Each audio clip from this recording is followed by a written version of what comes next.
Los Angeles Unified School District race-based program, the State of the Union, and America's Talking, all on the Center Square Daily. Today is Wednesday, February 25th, 2026. I'm your host, Esther Wickham, standing in for Greg Bishop. Good morning. First, looking at education coming out of Los Angeles, the U.S. Department of Justice Civil Rights Division is seeking to intervene in a lawsuit brought by the 1776 Project Foundation, challenging the LA Unified School District program that allegedly uses racial demographics to determine school funding. This targets the predominantly Hispanic, Black, Asian, and other program, which looks at school population, roughly over 70%, categorizing them as predominantly Hispanic, Black, Asian, and others, and signifies them within that school. According to the lawsuit by 1776 Project Foundation, it says that there's roughly 90% of school districts that receive that designation and get that special funding. The complaint claims that the program divides the students into two categories as Anglo, meaning white, and non-Anglo, and directs that special funding to schools identified as predominantly non-white.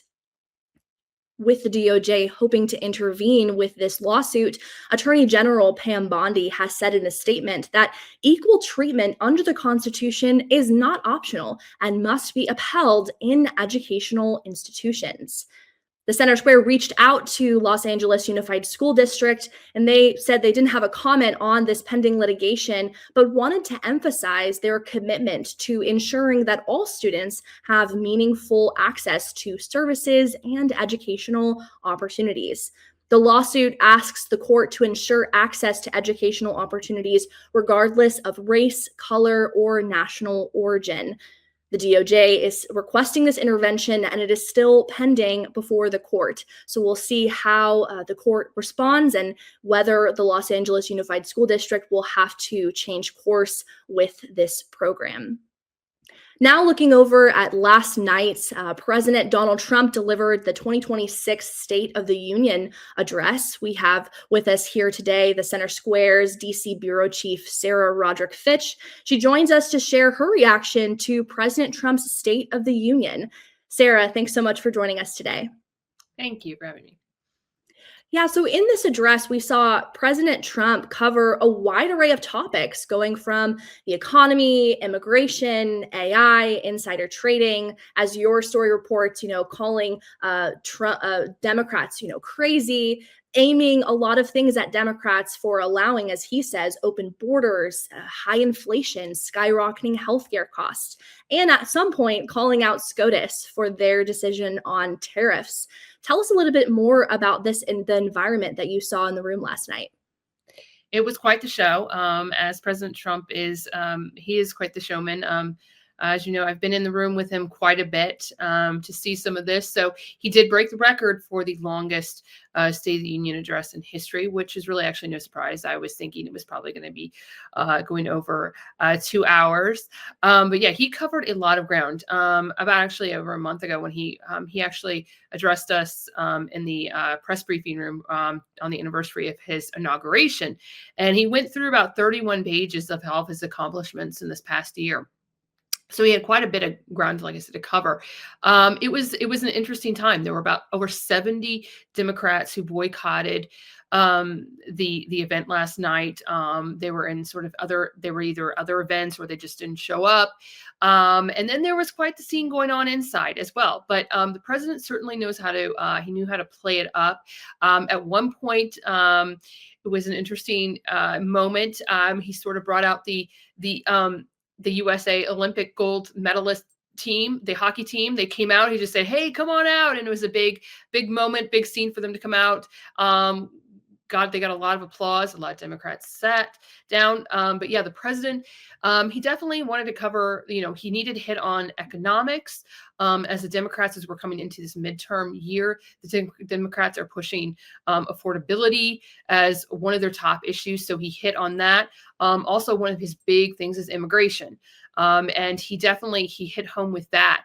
And he called out the Democrats for that as well, for not supporting some of that and saying, hey, you're prioritizing illegal aliens over American citizens. That got a huge reaction from Republicans, while most Democrats sort of just sat there stoically. Yeah. It was very interesting, but he did have a couple interesting ideas too that he proposed. There was a lot of stuff. Like I said, it was over an hour and 40 minutes that he covered. So there was a lot of Wow. things that he was able to sort of bring about. Like I said, really over the past year, he has been going nonstop. As we know here in Washington, it's been crazy. We're like, okay, maybe just take a vacation. The man he does not sleep. Yeah, I'm sure it's not a dull day in DC for you, Sarah.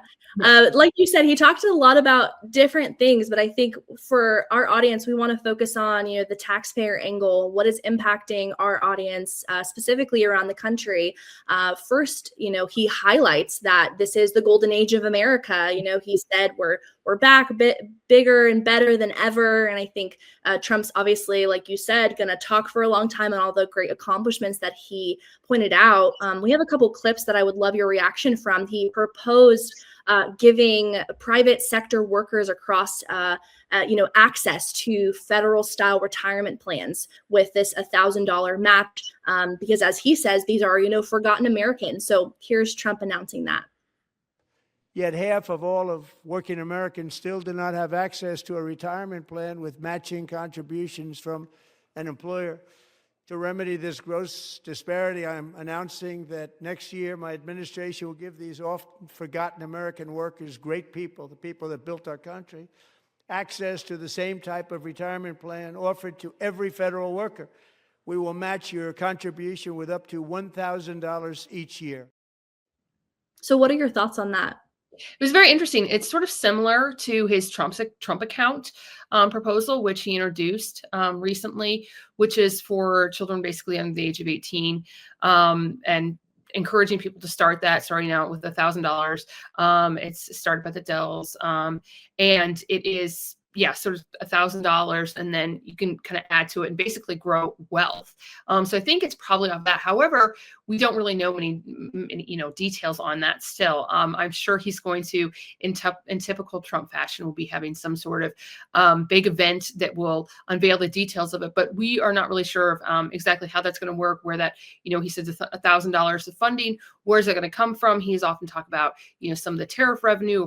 Where's that going to be coming from? That'll be interesting to hear him, some of those details coming out, in the future. But I think that's really kind of an interesting thing, especially hitting out again. This is a midterm year. This is very important for Republicans and Democrats, and I think he's trying to hit at the middle class or the working class who don't have that safety cushion, and also kind of people who are worried about Social Security. I think this is kind of hey, okay, what's going to happen with Social Security? Hey, there's this other extra thing here. Is it sort of going to be like Social Security, or is it not going to be?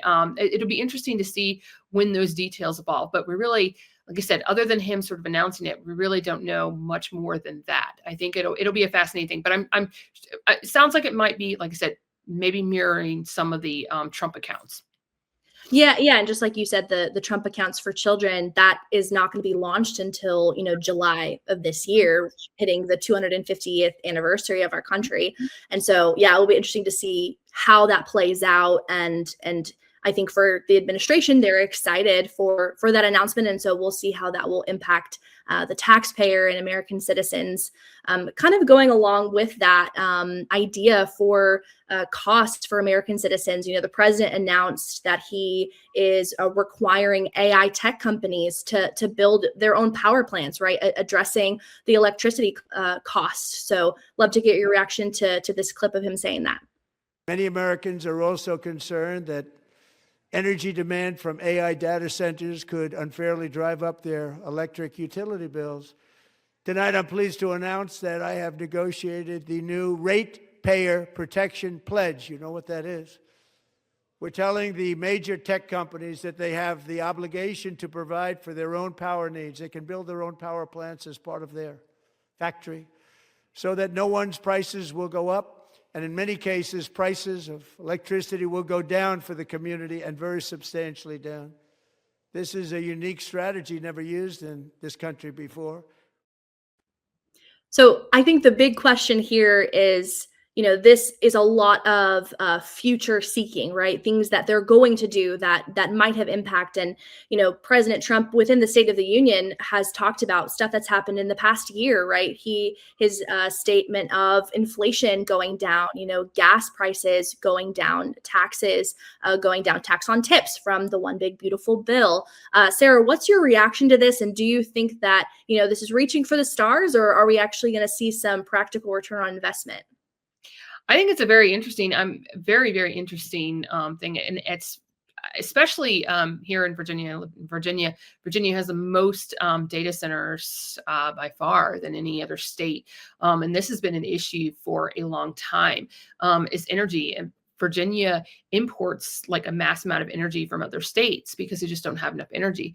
I think it'll be interesting to see how this is going to be met. I think he kind of proposed something to the Democrats too, is like, okay, are they going to get behind this? Be interesting to see again, what kind of energy that's going to be. Is it going to be, modular nuclear plants? In what form is this going to be?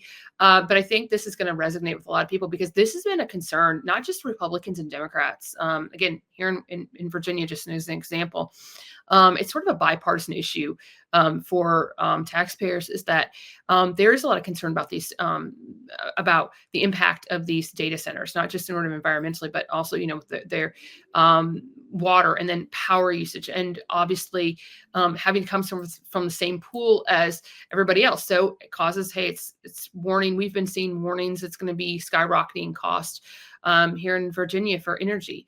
So that's a major issue. And like I said, it is a bipartisan issue that has been a concern among voters from Democrats and Republicans about these data centers and how much energy they really, I mean, it's their energy. They need a lot. There's a lot of power, to run these data centers. It's quite a bit. And so it is a kind of interesting thing. I think it will be, again, I think there'll probably be some fights, and who knows how long it will take to get these up and running. I think some of these don't take as much time, but I'm sure in plenty of these states, there's going to be some, there will be probably some issues that he's going to run into because sort of the environmental impact, they're going to be looking at that. There's going to be a push for renewable energy. But as we know, probably in the renewable energy probably won't be able to kind of keep up with that pace. So what kind of it's going to be. So it'll be interesting to see where that comes from. But I think that probably did hit home with a lot of people as going, yeah, well, if we're going to have these data centers, then we need to have, the energy. Then they can't be drawing off the same grids as, residents or small businesses or whatever, because it's costing them, it's causing the rates to go up. And we've seen it here in Virginia, like I said. Yeah. It's interesting that you mentioned it's a bipartisan issue, because it seemed like a lot of things President Trump said was not bipartisan, right? So I'd love to get your thoughts on, how did the Democrats respond, right? There was a lot of cheering, a lot of standing ovations on the conservative side for President Trump, for all the Republicans, and it just seemed like there were crickets on the other side. Post State of the Union, what have some Democrats said? Oh yeah, like I said, there was already a lot of people protesting. A lot of Democrats were protesting this. And the president did, he posed a lot of things. I think he was sort of setting things up in a way, some of his questions to sort of get the reaction and rise and see how the Democrats react. Just kind of showing, hey, they don't really want to work with us.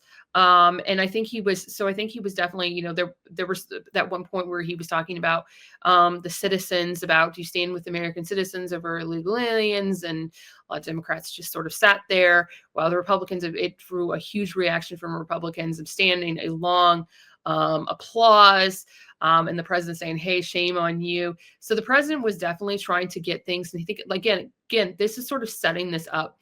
Not just the State of the Union is impacting on his past year, but also it's moving forward for the midterms. And so he's trying to show, I think, the voters, and trying to be able to use some of these clips as basically ads to go into the midterms for some of the Republicans, saying, hey, they don't want to work with us. These should be bipartisan issues. And they have, as he calls it, Trump deranged syndrome. He's, that's his thing, is he calls it Trump deranged syndrome, that they just don't basically want to work with him. But there was points though that he did get some positive reaction. One of the things was from the Democrats. I saw Elizabeth Warren, and she stood up and actually applauded when he was talking about insider trading, banning that in Congress. There were a lot of Democrats, like I said, that stood up and supported that, which was really interesting. So he did hit on some things that really should, be getting support from both sides. And that was certainly one of them. I think that was kind of a moment that was sort of overlooked, but it's a very important issue for both Democrats and Republicans. Again, very bipartisan issue. Yeah, and just like you said, this is probably the longest State of the Union address. So a lot was covered. And, while there was some division, obviously, from Democrats and Republicans, there's some bipartisan issues that are agreed upon. So it'll be interesting to see in the coming days the responses from many congressional members on the left side. Well, thank you so much, Sarah Roderick-Fitch, our DC Bureau Chief, for coming on today and talking to us about this. Now looking over to America's Talking, let's look at some quick hits that you can find at thecentersquare.com. First, looking at the state of Nevada. There's a story out of Nevada's the Regional Rail Transit Advisory Working Group. They met this past week discussing proposals for expanding roads and transit options, but this conversation kept coming back to the idea of cost. How much is this going to cost? Within the state of Nevada, Senator Skip Daly raised some questions about tolls and funding mechanisms and whether a private-public partnership is the best option. If there's enough money for the private entity to say, I'm going to put up $500 million to build this road, I'm going to make that back plus profit based on the toll. The other part that they then charge the public agency for is operation and maintenance, which is where they kind of make money. But if they can put up that money and then earn it back based off the toll and the other stuff, seems to me we could cut out the middleman. And if we do the right toll, we can sell bonds on that, build it, and then continue with the operation and maintenance at a much lower cost, because that's their profit center. And I'm not against private entities trying to make money on these things. I'm just saying it's not good for the public. Next, coming out of Pennsylvania, poultry farmers are experiencing an outbreak of the avian flu. Governor Josh Shapiro spoke in Lancaster yesterday with members of the agriculture community, highlighting that there are taxpayer funding from the state that is set aside to aid this situation. We're the only state in the country with a high-path avian influenza fund, which has about $60 million in it for prevention, protection, and to help farmers recover and get back up on their feet. The legislature has also given me authority to dip into the general fund should that $60 million not be enough. Obviously, we'll communicate with the legislature should that be the case. We feel prepared at the state level. Obviously, this is taking a dramatic and devastating toll on our poultry farmers across Pennsylvania. We're working with them to get them back up on their feet as quickly as possible.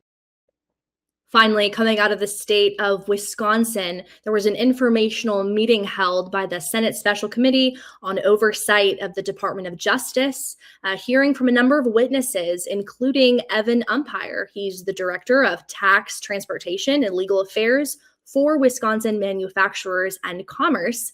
And he raised some concerns within that meeting about how the state DOJ is operating. I think that when you have zealous and politically funded and motivated individuals, and in this case prosecutors, to go after businesses, that presents a concern that the enforcement is going to be potentially improper, that the investigations are going to go wild and keep digging and digging until a violation is found. And it's like I said, in instances with our members, sometimes no violation is found at all, or a violation is unintentional. And of course, violations are subject to enforcement. But the enforcement actions that we've seen and the practices that we've seen in some instances by DOJ don't necessarily match what the violation that occurred is. All of these stories and more can be found at thecentersquare.com. Well, from my studio here in Southern California, thank you so much for joining me today. I'm Esther Wickham, your host. We'll be back on Thursday looking at more articles and more stories that impact you, the taxpayer, only on the Center Square Daily.